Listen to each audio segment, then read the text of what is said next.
juu ya ufunuo wa neno. Na nilisema jana, neno kwa maana ya tunavyofahamu ina tafsiri mbalimbali. Tafsiri ya kwanza ya neno, mara nyingi usikia nataka neno la Mungu, mtu anawaza Biblia. Sio mbaya. Lakini maana ya pili ya neno ni mafafanuzi ya neno la Mungu, kama ambavyo tulikuwa tufanya kwenye conference hii la ambayo ina theme ya word extravaganza. Ni neno linakuwa linaelezewa. Lakini tukasema pia neno linaweza likaja kama unabii, pale ambapo mtu ana maelekezo specific ya kumwonya mtu, kama ambavyo tunasoma kwenye Biblia, neno la Bwana likanijia na kusema. Inaweza ikawa maelekezo maalum kwa ajili ya mtu kwa wakati fulani. Hilo pia linaitwa neno la Mungu. Lakini pia kuna neno la Mungu ambaye ni personality, nafsi. Na mimi ninachozungumza ni huyo, sio hilo wala sio hayo.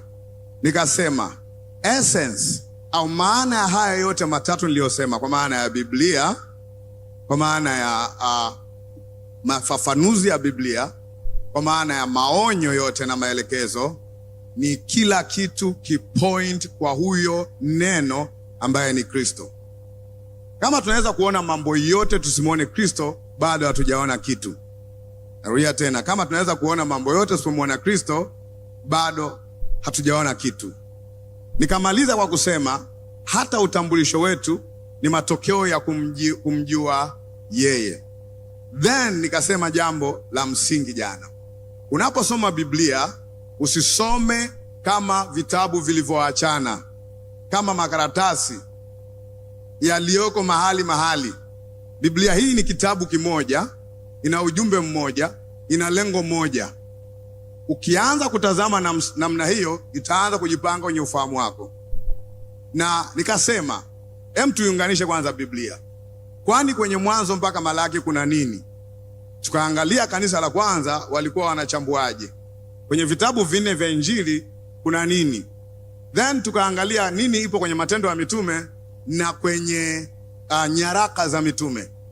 Tukishindwa kuona kilichoko kule kwa pamoja, baada ya kusoma vitabu vyote 66, tukishindwa kuona ujumbe mmoja, bado hatujaelewa Biblia. Na ndio maana nikasema jana, ni ngumu sana kusema Biblia inasema kama hujasoma Biblia yote. Na nasubiri uingie kwenye moyo wako. Wala sina haraka.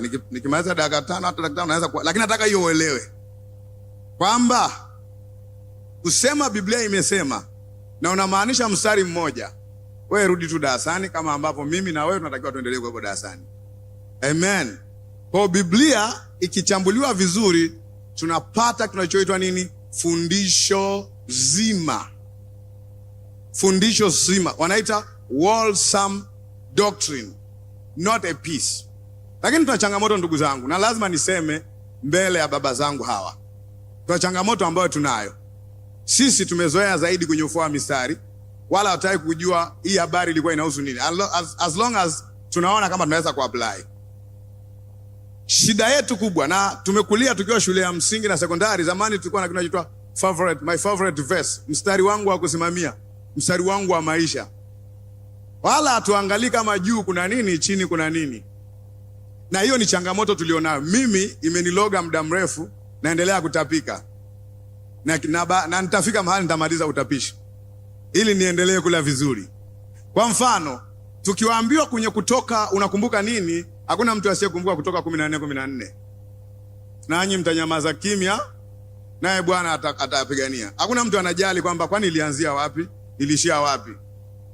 Lakini nanyi mtanyamaza kimya, inawezekana umenyamaza sehemu ambayo hutaki kunyamaza. Kwa nini? Kwa sababu umeunyofoa nje ya muktadha. Umeamua kusema kwa sababu inakufeva wakati huo. Wakati unapigwa ukasema nami unanyamaza kimya. Wakati story yenyewe ukisoma yote unagundua wale wenyewe yule aliyoshauriwa nanyi mtanyamaza kimya aliambiwa nenda kawaambie waendelee mbele. Wewe umenyamaza kimya kwa sababu ukusoma mistari iliyoko wapi? Mbele. Umenielewa mpaka hapo? Ni sawa tunapoenda tu kwenye Kumbukumbu la Torati 28 na kukimbilia mistari kule yenye baraka. Hatutaki kusoma huku mwanzo. Utakuwa kichwa wala utakuwa mkia. Hautaki kusoma maelekezo. Ikiwa utazishika, utasikiza kwa bidii na kushika sheria zote, ndipo tunataka. Hautaki hiyo hizo preamble, hatutaki. Twende kule katikati. Tunataka kusoma kilindini bila kuogelea kwanza. Kwa nini? Kwa sababu imekuwa ni culture yetu. Ukiuliza kwenye Wafilipi, kitabu ambacho kimeandikwa na mtu aliyekuwa gerezani katikati ya mateso, kikaandikwa kwa kanisa ambalo lilikuwa linateswa sana. Wengi tutakumbuka Wafilipi 4:13. Na yaweza mambo yote katika yeye anitiaye nguvu. Na ulikuwa ni mstari wangu pendwa. Lakini sitaki kujua kwani juu kulikuwa na nini. Kwani na yaweza mambo yote. Hapa alikuwa anasema naweza kuwa engineer. Hapa alikuwa anasema naweza kuwa nesi. Ndicho alichokuwa anamaanisha. Ukisoma tu juu yake kuanzia mstari wa 10, akili yako inakaa sawa. Sasa kuanzia pale anasema ninajua kudhiliwa, alafu najua kuwa na nini? Nimejifunza, alafu okay, na yaweza mambo yote. Yapi? Yapi? Yaliyoko huko juu, si ndio? Maana yake nikiwa na njaa, nikiwa na vitu, watu wengi wanafikiri tukiwa na vitu tuko salama. Actually, unaweza ukawa ulipokuwa maskini ulikuwa mzuri kuliko baada ya kuwa tajiri. Kwa hiyo kuweza mambo yote maana yake ni kusaidiwa na Mungu wakati hauna na wakati umepata. Kwa hiyo Yesu anakuwa Yesu wako ukiwa chini, anakuwa Yesu wako ukiwa juu. Na hauwezi ukaridhika ukiwa hauna, na hauwezi ukaridhika ukiwa umepata bila Yesu. Kwa Yesu anakuwa the center of it, ambaye hana, of the have not and the one who have. Sasa kwa sababu tumeutumia kama motivation ya success, tumesahau ya kwamba ule mstari application yake sio hiyo. Sasa hataki kusoma kila kitu. Hataki kusoma kila. We just want a verse. Tukimbie nayo. Tunafika wapi sasa? Tuna haraka ya kwenda wapi? Wewe umeshaokoka. Sasa hivi ni kuelewa wewe ni nani katika uokovu. You are not going anywhere. Amen. Kwa tusome kwa utulivu. Paulo kwani alikuwa anamaanisha nini wakati anasema maneno haya? Tuko sawa ndugu zangu? Paulo kwani alikuwa anamaanisha nini? Tukitulia na kusoma kwa taratibu, na hasa kama kuna Bible study, small group discussion kwenye kanisa, that's a good thing. Ni muda wa kuulizana maswali. Na mbona kama amesema na yaweza mambo yote katika, mbona kuna mambo siyawezi? Alikuwa anamaanisha mambo gani? Ni rahisi tu kukimbilia Zaburi ya 23 kwa sababu tunafahamu Bwana ndiye mchungaji wangu, sitapungukiwa na kitu. Leo nilienda sehemu kutoa kopi na kala zangu fulani hivi. Mtu akaniambia, "Mchungaji unaendeleaje? Haupungukiwi na kitu?" Nikamwambia, "Unamaanisha nini?" Sasa kupungukiwa ni muktadha, si ndio? Nikamwambia, jambo la kwanza ninaye Mungu.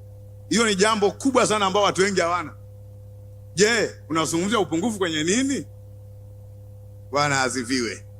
Si kama unaelewa Okay, Daudi aliyesema hivi, alipokuwa anasema sitapungukiwa na kitu, alikuwa anawaza hela. Kumbuka alikuwa mfalme.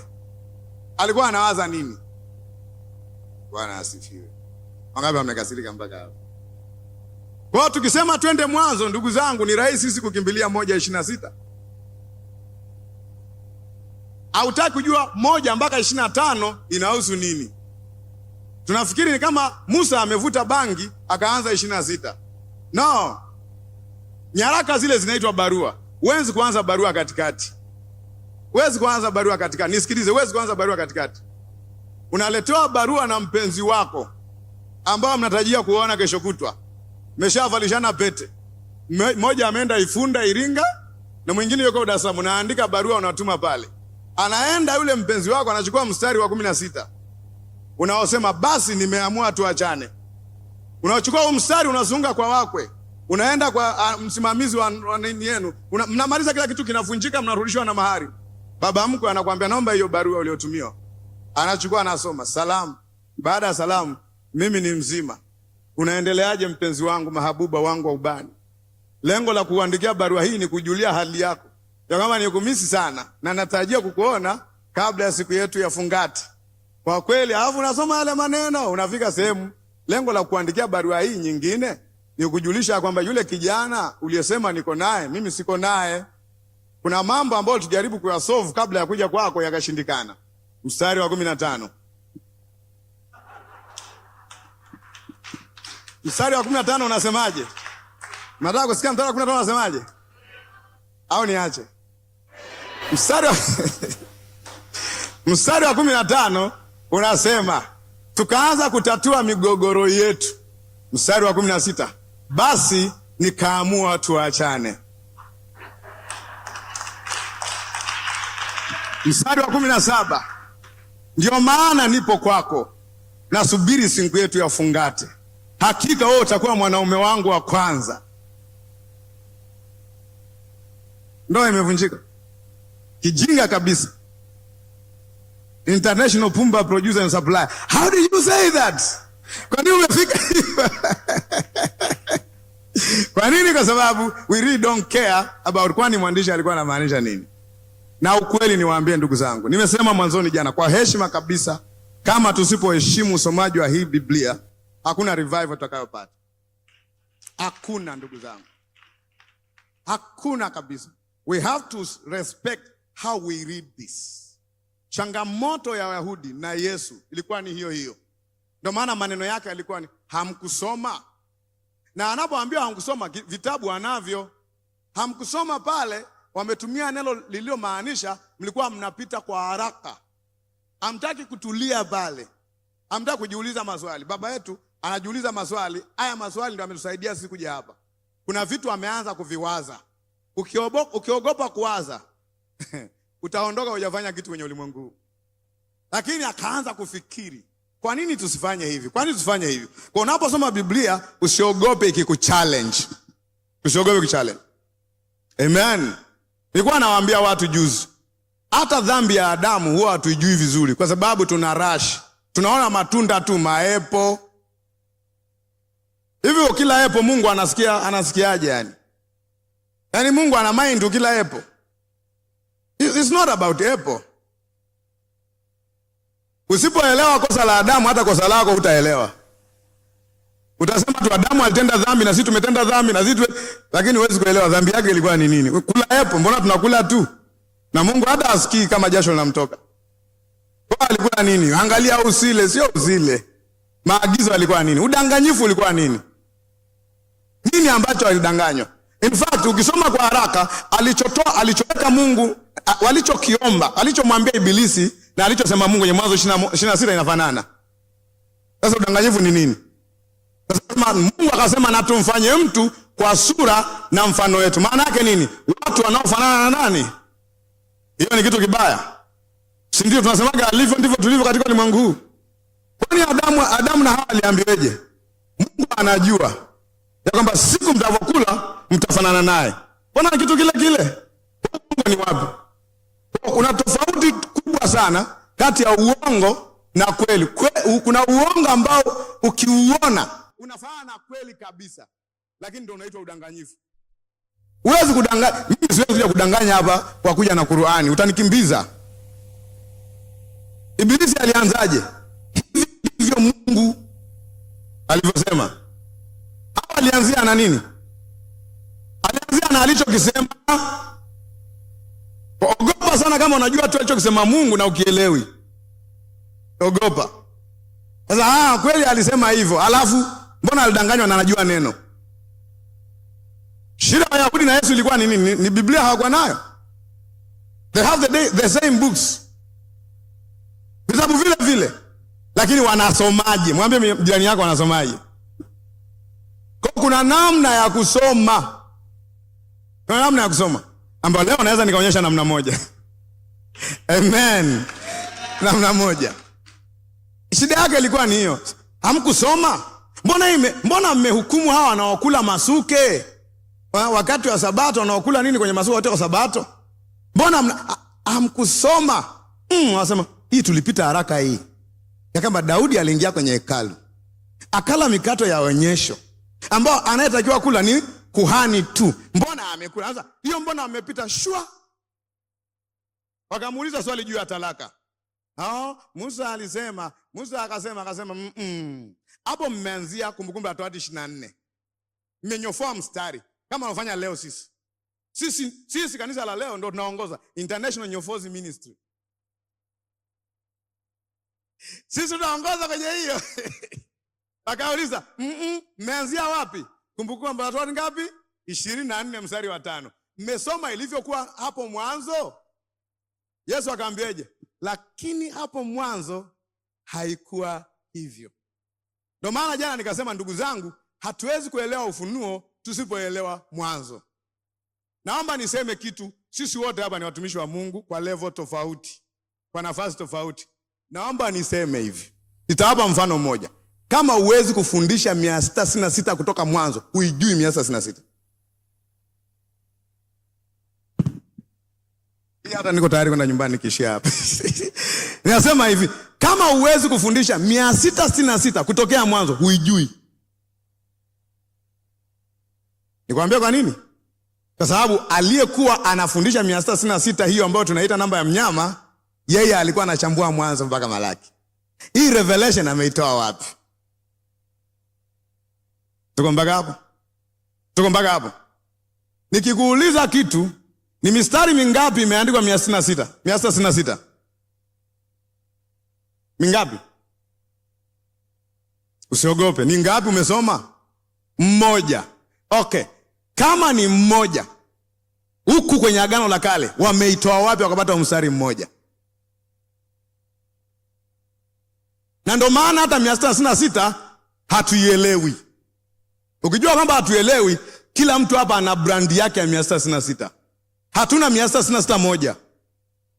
Wengine ni kinywaji cha Monster, wengine ni Papa, baadaye akawa Osama, alafu baadaye akawa Obama, anazidi kufyatuka. Sijui sasa nani ataitwa, labda Trump ndo ataitwa sasa 666, hatujui. Sasa unaambiwa Obama akamua Osama. Sasa ufalme ukafitinika juu ya ufalme wenyewe. Lazima kuna kitu kiko mahali. Mwambie jirani, kuna kitu kiko mahali. Lazima turudi kwenye hiyo basic Bible teaching ambayo watu wengi wanadharau. Sisi wachungaji tuko guilt. Tuko guilt. Na nini? Sisi wachungaji tuna guilt nini Kiswahili? Sisi wachungaji tuna hatia. Hatuonyeshi wa Kristo, na nafikiri kama wachungaji wengi wa Living Water Church hapo wako wengi. Sisi wachungaji tuna hatia. Hatuonyeshi wa Kristo kama Bible study ni muhimu. Ndio maana sessions za Bible study wachungaji hatupendi.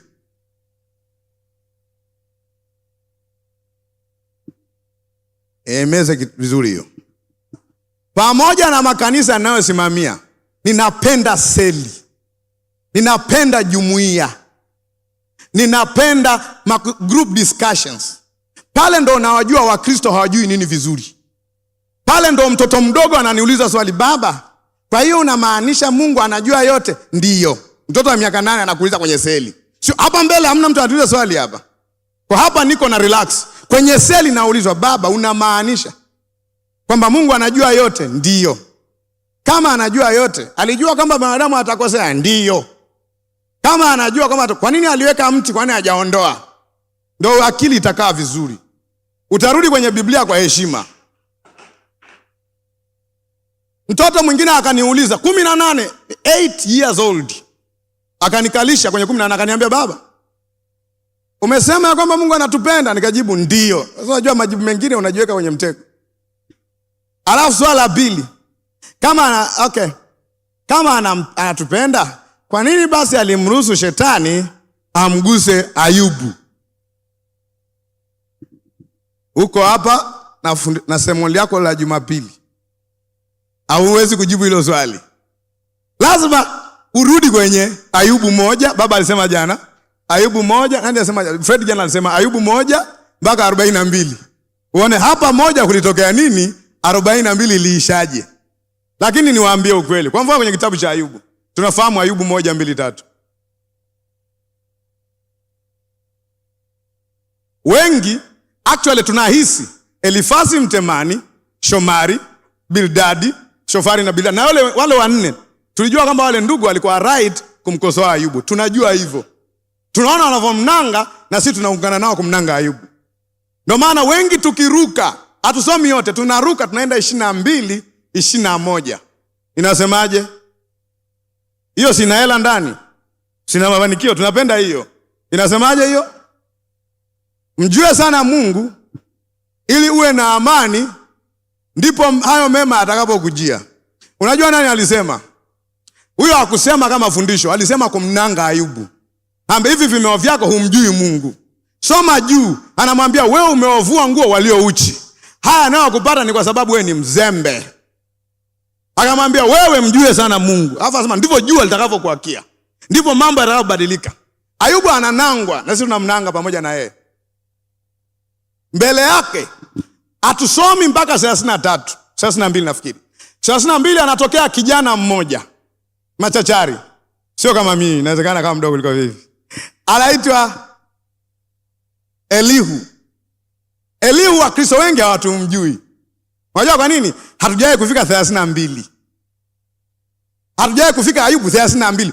Nikiuliza hapa, baba utashangaa. Wakristo wengi hawajawahi kufika Ayubu 32. 32 anasimama Ayubu, anasemaje? Nimewasikiza ninyi wazee wote. Nimegundua kwamba unaweza ukawa na mvi na bado usio na hekima. Lakini niliona niwape kwanza siku ziseme. Mimi nisiingilie kwanza. Waache kwanza wazee wateme madini. Lakini akasema lakini iko pumzi ndani ya mtu. Iko roho ndani ya mtu. Na pumzi ya Mwenyezi Mungu huipa nini? Hekima. Akasema sasa nisikizeni wazee. Kwanza nyie hamkuweza kumpata shida ya Ayubu, ambayo sisi tunaiona huko mwanzo. Akawa correct na wale wazee hawajajibu chochote baada kijana kusimama Elihu. Akashona. Akasema no, you are missing. Alafu alipomaliza wale wazee akamgeukia nani? Ayubu. Akasema shida yako Ayubu ni kujihesabia haki. Wewe unataka kumhukumu Mwenyezi Mungu. You don't accept your errors. Aliporekebisha pale, unajua mahali pale ndio Mungu anaanza kuzungumza. Je, sikufanya hivi? Je, sikufanya hivi? Ayubu aliposimama hakusema sura 3. Akaweka maneno yake ya nini? Machache. Kwa nini ameweka machache? Kwa sababu alijua kwenye mparangano wake na wale ndugu watatu walikuwa sawa. Alafu ile inaisha vizuri. Yakobo ana conclude kwa kusema, lakini mnaona mwisho wake Ayubu, ya kwamba Mungu ni mwenye rehema, mwenye huruma. Anamaliza kwenye Yakobo 5:11 kusema kama ungesoma Ayubu yote ungeona Mungu amejaa rehema. Lakini ukisoma mwanzo unaona Mungu anakaa na shetani wanajadili, oya piga hii jamaa. Huyu jamaa apurukuti yani, ananipenda kinoma. Umiza tu. Nimuuliza mtu mmoja, nani aliyeona hicho kikao? Hakuna aliyenijibu. Nikamwambia kwenye hicho kikao, nani aliyekuwa anachukua video ya Mungu na shetani? Akarekodi, akasema, akarushia hivi, akarushia hivi. Naomba niulize, conversation ilitokea wapi?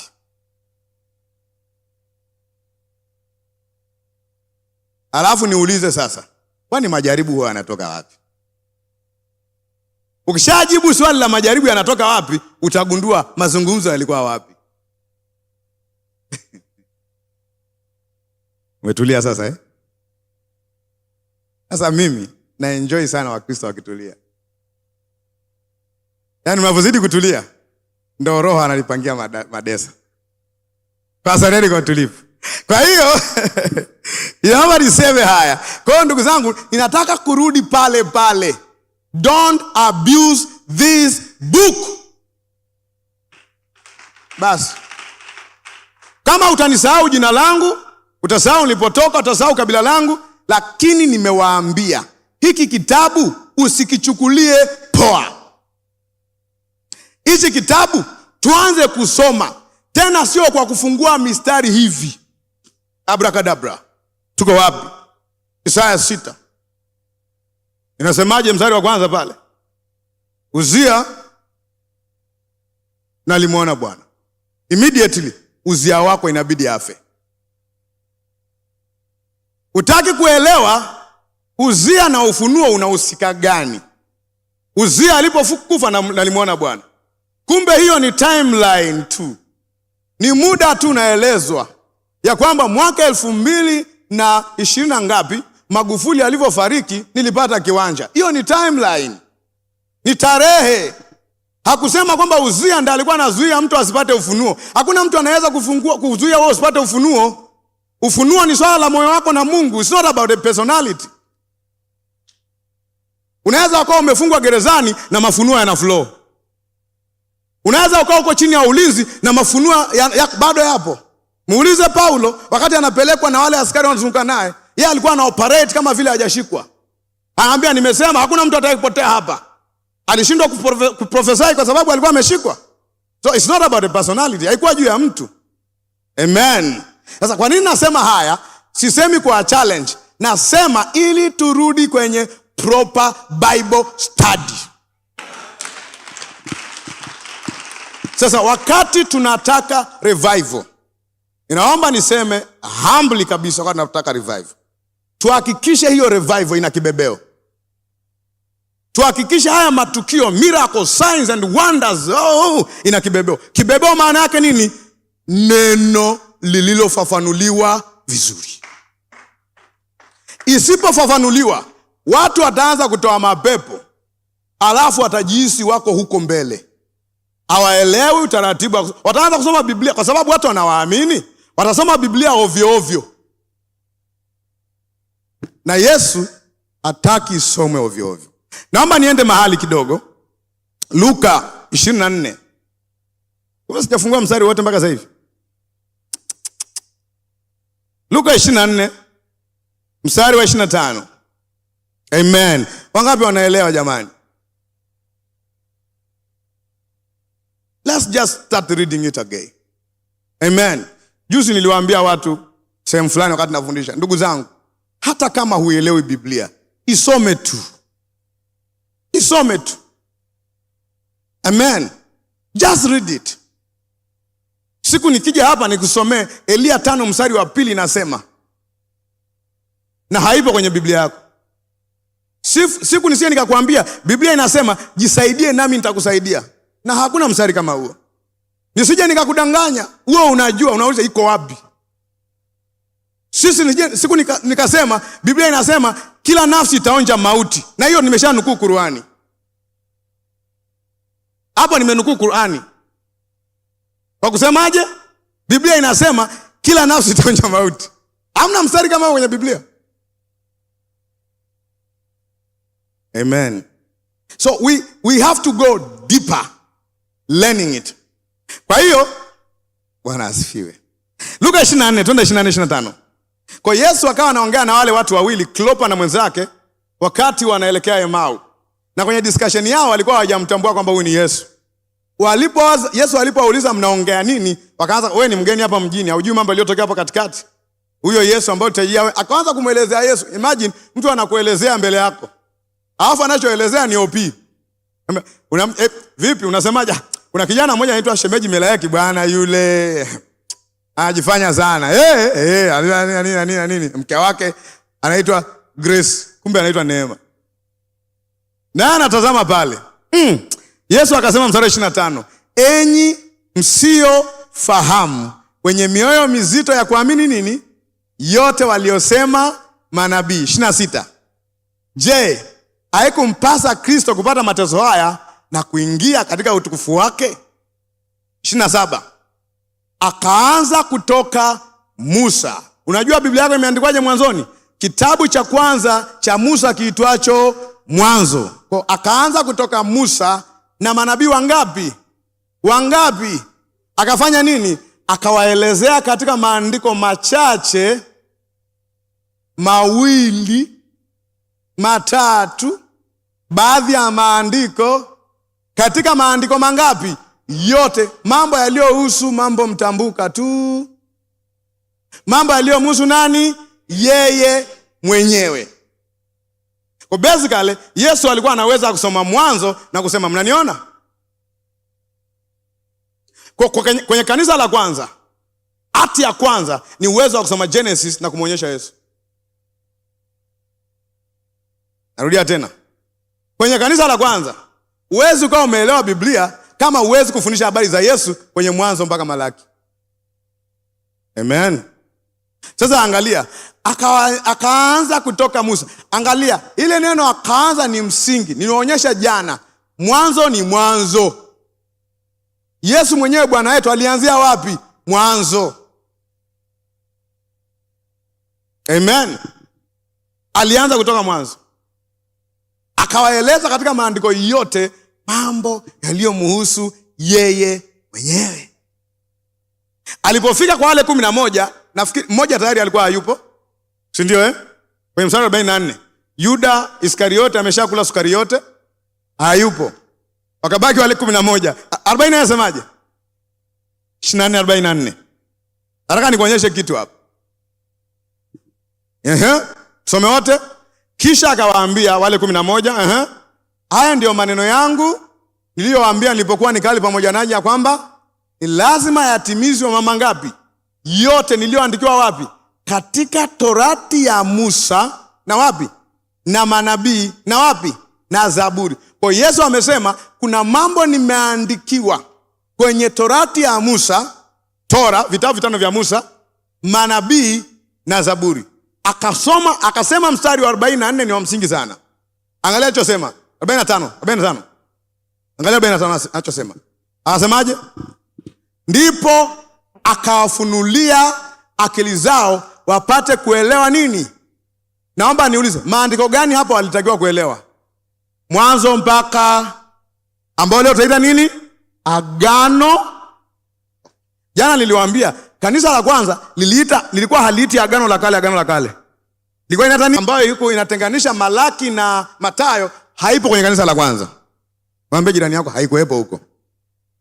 Kwa kama kanisa la kwanza wanakuja kufundisha uinjilisti, watatumia kitabu gani? Yaani Petro ameokoka wale watu 3000, anaingia kanisani, si unajua wale 3000 walivyookoka wakawa wakidumu katika fundisho la mitume na katika ushirika, katika kumega mkate na kusali. Naomba niulize, Petro akija wakati Mathayo haijaandikwa, Luka, Marko na Yohana haijaandikwa, hata Matendo ya Mitume haijaandikwa, anawafundishaje twende uinjilisti kwa kutumia Mwanzo mpaka Malaki? Mwambie mwenzako shule. Kwa hiyo ina maana kanisa la kwanza halikufundisha uinjilisti. Ulifundisha uinjilisti. Kwa walifundishaje? Mwambie jirani walifundishaje? Kwa kuna seriousness waliokuwa nayo kwenye Bible study. Ndio maana leo ikitolewa tamko ikakatwa Mathayo mpaka Ufunuo, ukaambiwa ukikutwa na Mathayo mpaka Ufunuo unakatwa kichwa, zikakolektiwa Biblia zetu zote, wakabakiza Mwanzo mpaka Malaki, tunaweza kufundisha Roho Mtakatifu? Inapaswa iwe, si ndio? Tunaweza kufundisha juu ya ubatizo, kunena kwa lugha, kufasiri lugha, karama mbalimbali. Tunaweza huduma 5 tunaweza kufundisha. Mwambie jirani yako inapaswa uweze. Kwa ili tuelewe, lazima tufunuliwe akili zetu tupate kuelewa maandiko. Amen. Lazima tuanze kuelewa. Kwa hiyo hilo ni jambo la msingi sana. Yesu aliwafunuliaje? Angalia mstari 46. 46 nasemaje? Akawaambia, ndivyo ilivyoandikwa. Wapi? Kwenye nini? Maandiko, ya kwamba Kristo atateswa na kufufuka siku ya 3. Nikikuuliza nionyeshe mstari mmoja ulioandikwa hivyo kwenye Mwanzo mpaka Malaki, utaiona. Unaosema Kristo atateswa na kufufuka siku ya 3. Kwa hiyo maana yake nini? Maana yake nini? Baada ya kusoma Mwanzo mpaka Malaki, unagundua kwenye hichi kitabu kuna ahadi ya mtu nafsi ambaye ni Kristo, ambaye atakuja, ambaye atateswa na atafuka siku ya 3. Hiyo inabidi uweze kuona kwenye Mwanzo mpaka Malaki. Amen. Amen. Na kuna pattern nyingi kwenye Biblia, lakini hapa utaona kidogo, hapa utaona kidogo. Ukiunganisha ndipo unapoelewa lengo la kwanza la maandiko matakatifu ni kumfunua Kristo. Naendelea na mauti yake na ufufuo wake. Kama hujafunuliwa Kristo katika kufa kwake na kufufuliwa kwake, bado hujaiona Biblia inazungumza kitu gani. Sababu kila kitu kinaanzia pale. Kwa neema ya Mungu nimesoma kwa kurudia Matendo ya Mitume. Ujumbe wao ulikuwa unafanana kuanzia Matendo 2 mpaka Matendo 28 wakati Petro anahubiri na wakati Paulo anahubiri. Mpaka Paulo aliposhtakiwa wakasema huyu amekaza kusema ya kwamba huyo Yesu ambaye alikufa anaishi. Kwa lugha rahisi, they knew the core message is Christ. Amen. Kwa ufunuo kwanza kwenye maandiko matakatifu ni Kristo kwanza afunuliwe kwa mtu. Sio Kristo tu, na mauti yake na ufufuo wake. Kwa sababu kwenye hayo mawili ndio tunapatikana humo. Ndio maana kama asingalikufa tusingekuwepo hapa, na kama asingalifufuka injili yetu ingekuwa ya bure. Paulo anasema kwenye Wakorintho wa kwanza 15 mstari wa 14 na 17.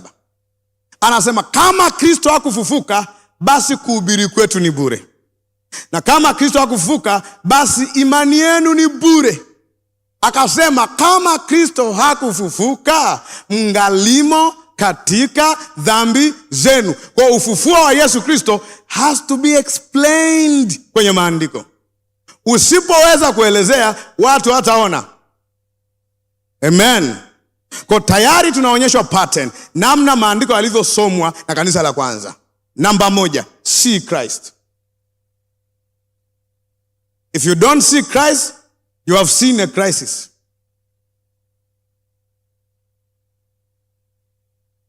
Ni sawa na kuwa na mwili usio na mifupa.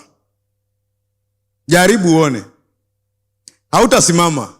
Utakuwa sheki. Na sisi hatutaki imani zetu ziwe sheki. Inatakiwa stand kwenye solid rock ambayo ni nani? Kristo. Amen. Twende Yohana 5. Jana tusoma Yohana 1. Leo twende mbele kidogo Yohana 5. Ikuonyeshe kitu hapa. Yohana 5. Ikibaki dakika 5 niambiwe, maana kuangalia saa wakati nahubiri nahitaji moyo. Naomba twende Yohana 5:39. 5:39. DJ walete. Aha, 39. Hiyo ni utani jamani ndugu zangu. Mimi napenda kutania sana, kwa hiyo washanizoea kanisani kwetu. Naomba tusome kwa pamoja. 1, 2, twende. Mwayachunguza maandiko kwa sababu nadhani kwamba ninyi mna uzima wa milele ndani yake, na hayo ndiyo yanayonishuhudia. Naomba niulize swali. Kuchunguza maandiko ni vibaya? Si vibaya? Okay. Unaweza kuchunguza maandiko vibaya?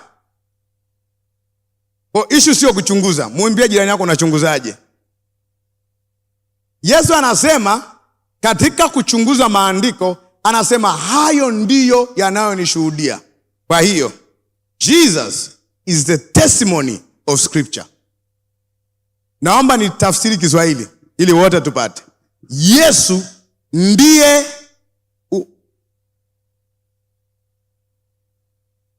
ushahidi wa maandiko. Maana yake the essence of scripture is Christ. Lengo la maandiko ni Kristo. Nikasema ukiona vyote usipomwona Kristo hujaona kitu. Iko sawa Iko sawa. Mwayachunguza maandiko kwa sababu mnadhani kwamba ninyi mna uzima wa milele ndani ya maandiko. Siku ya kwanza nilishtuka. Kumbe unaweza ukawa na maandiko na usiwe na uzima wa milele. Kwa sababu uzima wa milele hauko ndani ya maandiko. Uzima wa milele uko ndani ya yule ambaye maandiko yanamuelezea. Uzima wa milele uko ndani ya mtu, sio maandiko. Kwa maandiko yasipokuonyesha Yesu Kristo, hauwezi kupata uzima wa milele kwa kubaki na maandiko. Kwa maandiko yana point to Christ. Ili ukienda kwa Christ upate nini? Uzima wa milele. Kwa si vinginevyo.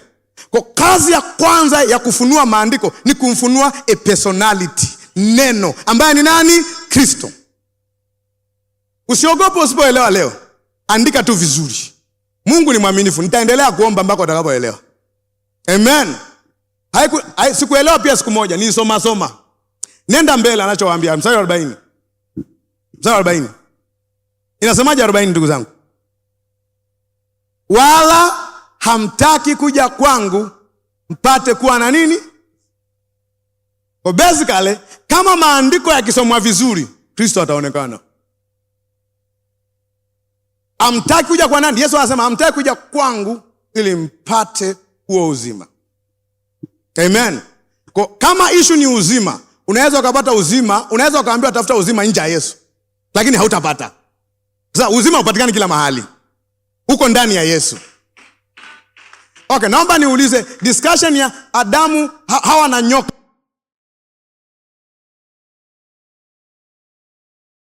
ni kuwa na roho wa Mungu au uzima wa Mungu ndani yako?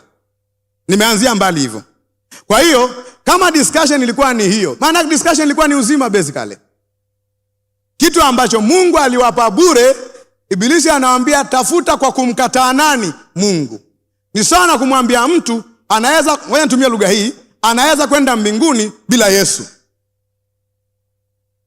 Direction yote ni mbinguni. Lakini wataka kwa njia nyingine isipokuwa nani? Yesu. Ni sawa na kumwambia mtu ataokoka kwa jitihada zake. Direction ni wapi? Wokovu. Lakini njia pita hii ambayo sio nani? Yesu. Ningekuwa najua kuimba, mimi zamani nilikuwa najua kuimba hip hop. Nilikuwa naimba na machali wa Yesu. Ningekuwa najua kuimba, ningeimba kama Munishi. Yesu ni mambo yote, ndani ya yote. Ukimpata yeye, umepata vyote. Kwa nini amlete Yesu kama mambo yote? So, if you don't find Jesus, you literally found nothing. Tumeelewana mpaka hapo? Kwa ufunuo wa Yesu Kristo ndio essence ya maandiko. Kama neno ambaye alifanyika mwili hafunuliwi kwako, hata ukifunuliwa kingine chochote, it doesn't make any sense. Tuko sawa ndugu zangu? Na Mungu anataka turudi mahali ambapo we will start to honor gathering za mafundisho.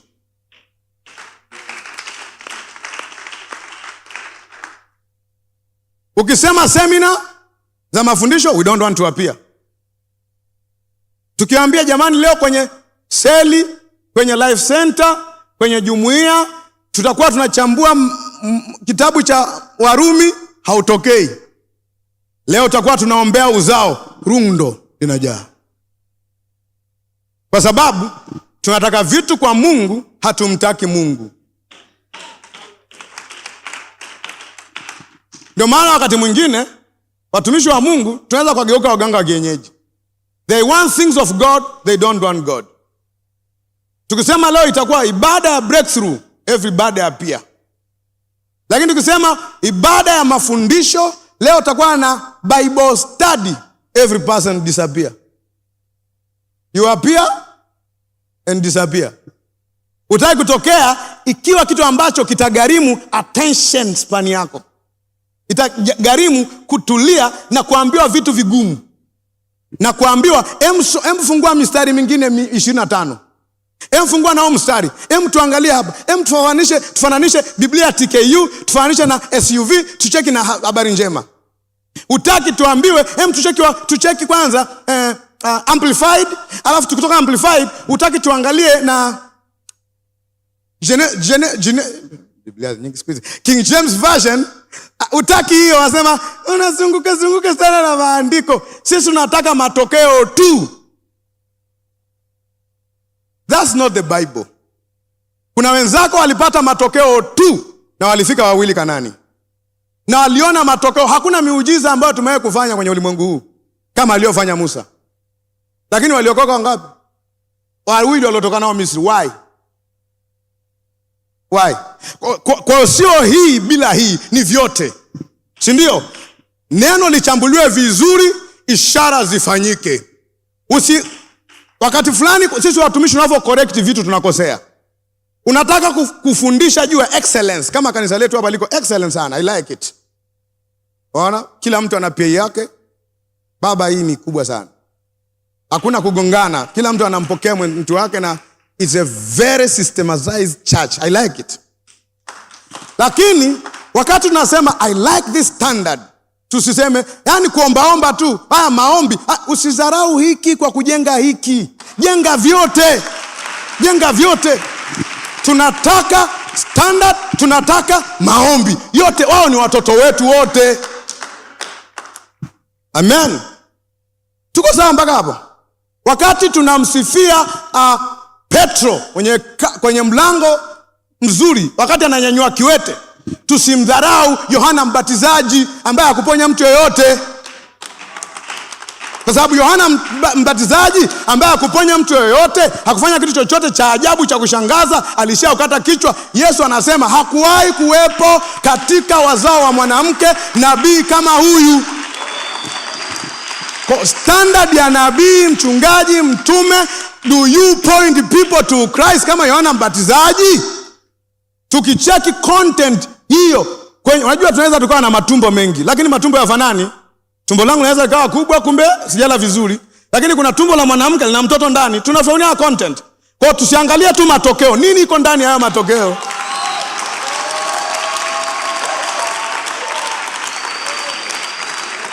Kwa hiyo hata mimi pia na kitambi baba nayo, yeah. Na kifriji kidogo cha kufutia radio. So we take everything in scripture. Bwana asifiwe. Sio hii is not either or. It is both. Bwana asifiwe. It is both. Tunachukua yote. Sisi hatutaki hao vijana siku hizi wanachambua tu maandiko, mara Kigiriki, mara Kiebrania. Good. Wamesogea. Wamepungiwa kwenye nini? Tunawaambia ongezeni na hiki. Mnachambua sana ila hamuombi. Mnachambua sana ila hamfanyi nini? Miujiza. We take all. We take all. Not a part. Amen. Tunachukua nini? Yote. Tunachukua yote. Let's take everything. Kwa hiyo unaweza kuonya bila kudharau A kwa sababu unaipenda B. Hivi vyote ni vitoto vya Mungu. Amen. Amen. Hivi vyote ni vyetu. Sema vyetu. Uchambuzi hii wa maandiko ni vyetu. Paulo hakuwahi kuwa na mkesha wa praise and worship, sio mbaya. Ila alikuwa na mkesha wa mafundisho. Kwa kama wengine wanafanya makesha ya mafundisho, tusiwatukane. Mbona wanachambua sana? Tunataka kuona matokeo. No please. Tuchanganye yote. Hello. Tuchanganye nini? Yote. Yeah. Mimi nikiona sielewi kitu Kiswahili, naenda Kiingereza. Nikiona sielewi Kiingereza, naenda Kigiriki. Nikiona sielewi Kigiriki, naenda Kiebrania. Natafuta nini? Kile ambacho Mungu amesema. Let's take all. Mwambie jirani yako tuchukue yote. Mwambie neno na ishara, excellence na maombi. Hakuna ambacho tukihitaji. Tumeelewa ndugu zangu? Tumeelewa ndugu zangu? Yeah. Yesu alikaa na watu mlimani 3 days. Siku 3. Kizazi hiki ukifundisha nusu saa na mind. Sisi hatuna kashikashi kama za Bwana wetu. 3 days mlimani anafundisha. Na watu mpaka wamehisi njaa. Maana yake lito walifunga siku 3. Vyakula vikaisha. Kama walikuwa wanakula mpaka vimeisha. Sema, watu wakienda hapa watazimia huko mbele. Fanya namna. Amen. Tumefika mahali tunaambiwa tukiendelea kubaki kwenye kambi tutazimia. Mwambie jirani yako we take all. Kwa ufunuo wa maandiko ni nini? Kristo. Kama asipoonekana, no matter what we see. Mwambie jirani yako lazima tumuone Yesu. Lazima tumuone Yesu. Kwa Yohana 5 hiyo tumeishia 40. Naomba twende 45 uangalie Yesu aliposema kuhusu yeye na vitabu vya Musa. Alafu baadaye nitasema neno moja kwa ajili ya revival, alafu tutamaliza. Umefika 45. Tusome wote, asemaje? Msidhani kwamba mimi nitawashtaki kwa nani? Kwa Baba. Asemaje? Yupo Musa anayewashtaki, yuko anayewashtaki ndiye nani? Musa mnayemtumaini ninyi. Unajua alikuwa anaarifa maandiko ya Musa? Unajuaje? Soma 46. Nasemaje 46? Kwa maana kama mngalimwamini Musa, mngeniamini mimi, kwa sababu yeye nani pale? Nani aliandika hizo habari? Musa aliandika habari zangu. Kwa Yesu anasemaje? Kama kweli mngejua kumsoma Musa, mngeniona. Si maneno yangu, iko kwenye Biblia. Kama yapendi unayachana tu, ili nisilaumiwe kama sijakwambia. Is it in your Bible? Huo mstari kwenye Biblia yako unasemaje? Kwa sababu Musa aliandika habari za Yesu. Mwambie jirani yako, unaweza kumuona Musa kwenye vitabu vya Yesu?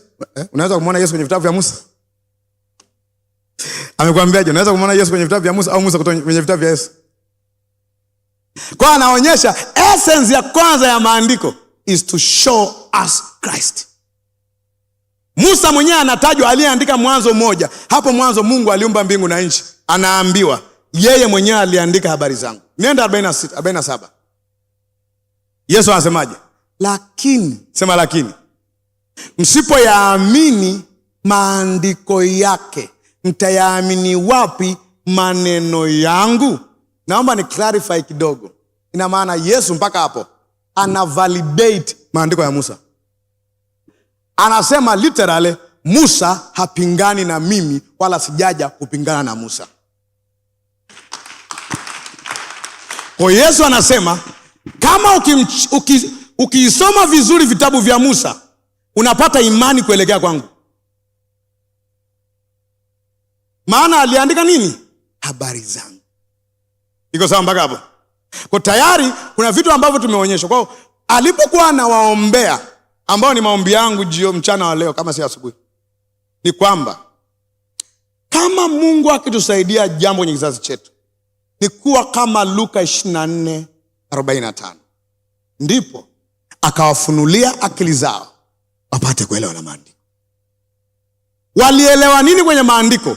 Kujua ya kwamba essence ya maandiko ni Yesu Kristo kupata mateso, kufa, kuzikwa na kufuka siku ya tatu kwa ajili yetu. Amen. Maana kwenye Isaya 53 ameonyesha yote ilikuwa ni kwa ajili yetu. Yote ilikuwa kwa ajili yetu. Alichubuliwa kwa sababu ya makosa yetu. Adhabu ya amani yetu ilikuwa juu yake. Na kwa kupigwa kwake, sio sisi, kupigwa kwake sisi tumepona. So everything kwenye kufa na kufuka kwa Yesu Kristo ni kwa ajili yetu. Tusipoiona tuna safari ndefu. Amen. Tuna safari ndefu. Asante sana. Nimeambiwa vizuri na baba. Tusipoona Yesu kwenye maandiko, literally hatujaanza safari. Sio tuna safari ndefu. Hatuna safari. Kwa ufunuo wa Yesu Kristo, ndio maana kwenye ufunuo, kitabu kile tunachoita Ufunuo, inaandikwaje? Ufunuo wa Yesu Kristo ndio roho ya manabii. The spirit of prophecy is a testimony of Jesus. Yesu anasema hayo yananifunua mimi. Amen. Ndio maana Paulo anasema hatujihubiri sisi wenyewe. Sisi ni watumishi wenu kwa ajili ya Bwana. Tunahubiri ya kwamba Yesu ni nani? Ni Mungu, ni Kristo ambaye alifanya nini? Alisulubiwa, akateswa, akafuka siku ya tatu. Paulo, naomba nimalizie kwa kusema maneno ya Paulo hapo kwenye Wakorinto wa kwanza 15 mstari wa 3 na 4. Wakorinto wa kwanza 15 mstari wa 3 na 4. Umefika? 3. Inasemaje? Kwa maana naliwatolea ninyi hapo mwanzo yale niliyopokea mimi mwenyewe, ya kuwa, twende pamoja, ya kuwa Kristo alikufa kwa ajili ya dhambi zetu, kama iko sawa eh? Kwa anasema Yesu kufa kwa ajili ya dhambi zetu ni maandiko. Hapa akasemaje? 4. Na ya kuwa alizikwa, na ya kuwa alifuka siku ya tatu, kama yanenavyo maandiko. Kwa anasema hiyo, naomba niseme kwa lugha rahisi, huo ndo moyo wa maandiko. Hiyo mistari miwili ndo backbone ya maandiko. Hiyo mistari miwili isipoeleweka kwa mtu yeyote unayemuita Mkristo baada ya kumhubiria Injili, kama asipoelewa hiyo, kuna vitu vingi hajavielewa. Kwa nini Yesu alikuja? Nya. Huwezi kuelezea. Kwa nini alikufa? Unajua. Kwa nini alifufuka? Unajua. Wewe uko wapi sasa hivi? Unajua. Mwambie jirani yako, inabidi tujue. Tujue kama tunavyojiita nini? Wakristo. Naomba nimalize kwa kusema maneno machache sasa. Kuhusu uamsho, nina submission kwa ajili ya baba zangu hapa. Nikiwa naongea mbele ya wazee, lazima niwe na submission. Kama wanavyoongea mbele ya mgeni rasmi. Tayari au niache? I have a submission. Ameniruhusu. Kwa sababu naongea mbele ya wazazi wetu hapa, I have a submission kuhusu uamsho. Kidogo tu. Okay, ameniruhusu. Basi naomba niseme maneno haya. Uamsho wa kweli hauji kama hatuwezi kuliheshimu neno lililoandikwa, a written word. Hauwezi kuwa wa kweli kama mpango wa Mungu hauelezewi vizuri kwenye maandiko. In fact, hauwezi kuwa wa kimungu kama hauwezi kuwapeleka watu kwenye kiu ya kujifunza neno lake. Hauwezi kuwa wa kweli kama maisha ya watu yenyewe hayaonyeshi kwamba Mungu yuko pamoja nao. Naongezea, ni vizuri kuona uamsho kwenye mambo yote mazuri, miujiza, majengo, ubora, kwenye mambo kadha wa kadha. Lakini mara nyingi uamsho wa kweli hutanguliwa na dharau, vitisho, kufa kabla hakijafufuka kitu kwenye mioyo ya watu. Mko tayari? Narudia tena. Ni vizuri kuona uamsho kwenye mambo yote nini? Mazuri. Mambo gani? Miujiza, majengo, ubora kwenye mambo kadha wa kadha, lakini mara nyingi hutanguliwa na dharau, vitisho, kufa kabla hakijafufuka kwenye mioyo ya watu. Nimesema mioyo kabisa. Kitu inafufuka kwenye nini? Revival begin with the revival of the hearts of men. Nikauliza, mko tayari? Kwa uamsho tu si kile tunakipata, lakini pia vitu tunavyopoteza. Uamsho si kile tu tunakipata na vile tunavyopoteza pia. Kama tunataka uamsho, tutapoteza. Tutapoteza nini? Hasira kwa ndugu zetu, chuki, mashindano, migawanyo na tofauti zetu. Lakini wakati mwingine unaweza kupoteza hata ndugu zako, kwa sababu nuru ni njema, ile inaumiza watu walio gizani ikiwaka. Kama waamini, muulize Paulo na Sila wakiwa Athene. Walitiwa ndani. In fact, walitoa mtu pepo, timbwili likaanza. Are you ready? Kwa kanisa la kwanza lilikuwa na ndugu wengi waliofukuzwa kwa sababu wamekuja na kitu kipya. Wanaonekana wako serious sana na Mungu. In fact, hata Antiokia hawakuitwa Wakristo kwa sababu waliwaheshimu. Ilikuwa ni lebo ya dharau. Ilikuwa neno wakaitwa Wakristo Antiokia, it was not a good label. Kwa hiyo sio kupoteza tu, lakini pia tutaanza kuona upendo sio hukumu wengine. Kuheshimu na kuheshimiana. Kutanguliza kile ambacho Paulo anasema, lakini lilo kuu ni nini? Ni upendo. Tena upendo ule unaositiri au kufunika wingi wa dhambi, kama ambavyo Petro na Yakobo wanasema. Naomba niongeze wazazi wangu hapa. Kama uamsho utaleta tu kufufua wafu, lakini haiwezi kufufua mioyo ya watu walio hai, ni show business. Ni maonyesho Pro Max, watoto wa mjini wanasema. Narudia tena.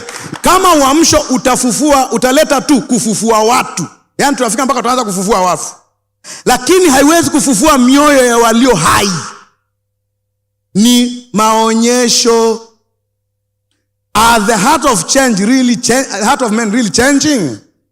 Nikasema hivi, uamsho si miujiza tu peke yake. Kama mioyo ya watu haijafunguka kuhusu mpango wa Mungu uliopo kwenye maandiko matakatifu, basi Musa anatushangaa sana. Maana aliwaondoa maelfu ya watu kutoka Misri, lakini watu wawili katika wale watu wazima waliotoka kule ndio walioingia Kanaani. Na alifanya miujiza isiyo ya kawaida. Hata Musa mwenyewe hakuingia Kanaani. Musa hawezi kusema miujiza yake ilileta revival? Hawezi kusema. Ilishughulikia tu miungu ya Misri na ilifanya vizuri sana, ila mioyo yao ilikuwa migumu. Hii inanipa kufikiri sana kuwa kumbe hata miujiza inaweza isigeuze mioyo ya watu. Muulize Yesu na mikate na samaki. In fact, walitaka kumfanya Yesu mganga kutoka mbali. Kutoka mkoa gani sijui. Tunataka ishara zake. Ni kama walikuwa tunataka ishara tu, ila hawakumtaka yeye. Alivyowaambia anilae mimi, wakasema we are not the cannibals, hatuli watu. Bye. Hakutaka hata kuelewa, wakatawanyika. Walitaka vya kwake, hawakumtaka yeye. Narudia tena, walitaka vya kwake, lakini Yesu hawakumtaka. Petro akasema, hakusema kwako kuna miujiza, ijapokuwa ilikuwepo. Alisema kwako kuna maneno ya uzima. Yesu hakukemea Petro alivyosema hivyo, na yakaandikwa ili kutusaidia sisi. Naomba niseme mambo ya msingi. Tusitweze uchambuzi wa maandiko na kuwadharau wanaochambua maandiko eti kwa sababu wafanye miujiza. Yohana Mbatizaji atakuwa anacheka sana na garagara wakati huo, kama si anasikitika. Na Musa atakuwa anafunga mdomo kwa mshangao. Unajua kwa nini? Wakati tunatafuta uamsho, angalau tujue tunataka nini, na ikija tunajuaje imekuja. Narudia tena. Wakati tunatafuta uamsho, angalau tujue ukija tutajuaje umekuja.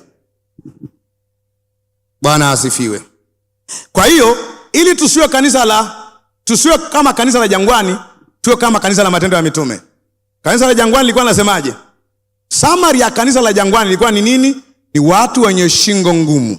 Waliona miujiza, wasio mtii Mungu, wasioamini.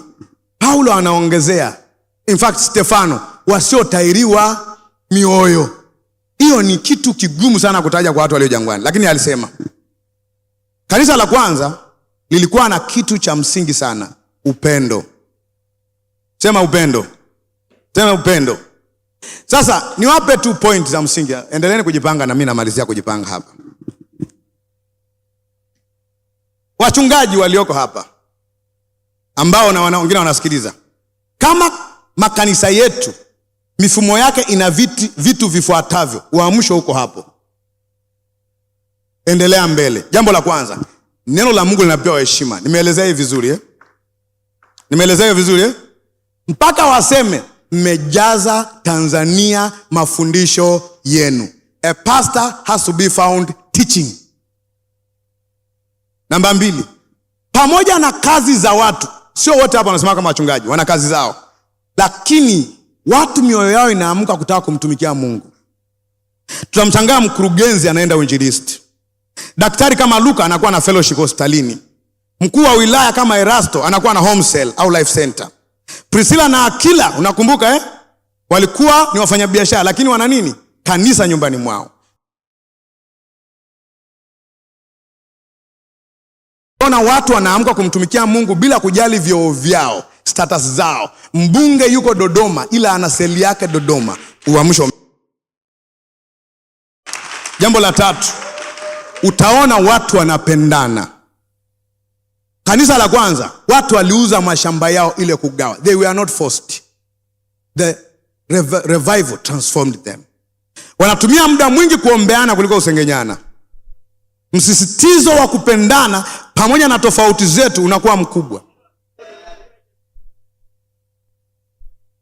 Watu wanapendana, wanatumia muda mwingi kuombeana kuliko kusengenyana. Msisitizo wa kupendana pamoja na tofauti zetu unakuwa mkubwa. Actually, kuheshimu viongozi na kuepuka migawanyo isiyo ya lazima. Tumeona jana Mlawi anatoa shamba lake. Alivuka mpaka, sio culture. Upendo ulikuwa una push. Kanisa la Musa lilikuwa na ndugu wenye ushawishi. Ndio maana kuheshimu viongozi ni muhimu sana. Wakati tunatengeneza revival, tusizae watu ambao watakuwa ni helter skelter. Kwa sababu anatoa mapepo, hataki kwa chini ya kiongozi. Hiyo sio revival, hiyo ni fujo. Na mama nimalizie. Wakati wa kanisa la Jangwani kulikuwa na wakina Kora na Abithani. Walitrouble kundi. tufundishe heshima, utii, jana tumesikia, tena kwa kusisitiza, tena kwa practice. Tuwaheshimu wazee, tuwaheshimu viongozi, na tuheshimiana sisi kwa sisi kama ndugu. That is revival in the heart. Kwa sababu the heart of the problem is the problem of the heart. Tatizo hasa ni moyo. Tatizo, na maana revival ni kitu cha moyoni. Lazima ianze pale. Naomba nimalize kwa kusema ambao nimesema hapo sasa hivi, na submit tu, fundisho linakuwa kweli yote, wala hatakuwa na masikio ya utafiti. Hatuchagui tunachokipenda kujifunza kanisani. Tunajifunza yote na yale makwazo, yale yanayotuchoma na kutubadilisha. Utafundisha haki kwa imani bila kusema matendo mema hayana maana. Utasisitiza miujiza na matokeo bila kupondea uchambuzi sahihi wa maandiko. Hata kama mtu anafanya apologetics, homiletics, sijui ninitics, etcetera-tics, lakini kama atawasaidia watu kumuona Kristo, anafanya kazi kubwa sana. Kwa hiyo nasema hivi, it is not a part, it is all. Na mimi haya nimeandika na nitawachia baba zangu hapa. Lakini nimesema mambo ya msingi ili kanisa tusaidike. Tusome maombi ambao Paulo alikuwa anaombea makanisa. Waefeso 1:17-23 sitasoma. Waefeso 3:14-20. Wafilipi 1:9-11 usiandike, utaona pale utawekewa.